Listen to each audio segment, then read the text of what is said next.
Ok, aujourd'hui, ceci est notre journal de bord qu'on fait. Euh, nous, on a écrit sur les hologrammes. Moi, j'ai écrit comment un hologramme fonctionne et aussi comment que la lumière est diffusée dans un hologramme.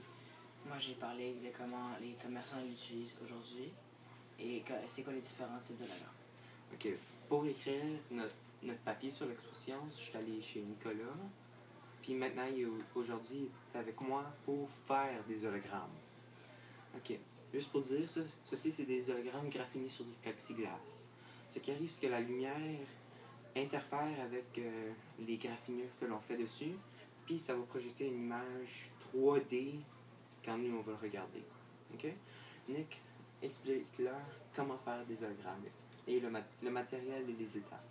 Donc, en premier, on va avoir besoin d'un plexiglas, d'une feuille de papier, d'un dessin aussi et d'un compas.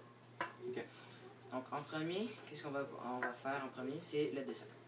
Le dessin, on va commencer à faire des pointillés dessus.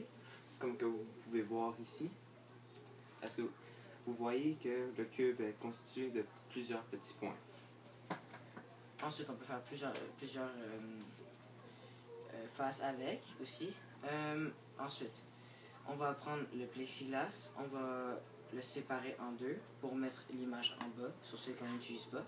Et ensuite, en haut pour le plexiglas, pour ensuite graphiner pour faire la face qu'on va faire. Donc, en premier, on va mettre du masking tape sur l'image, sur le plexiglas, la partie qu'on n'utilise pas. Pour que l'image reste bien en place. Oui. Ensuite, on va mettre du masking tape ici sur le plexiglas en haut pour pas que ça bouge trop sur la table. Ensuite, là en premier, on va prendre notre compas, on va le mettre au maximum. Ensuite, pour pas qu'il bouge. Point par point, on va ici le graphiner, on va commencer ici.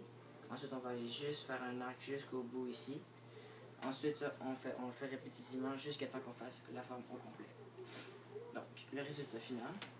Ok, maintenant on va vous montrer qu'est-ce que ça nous a donné.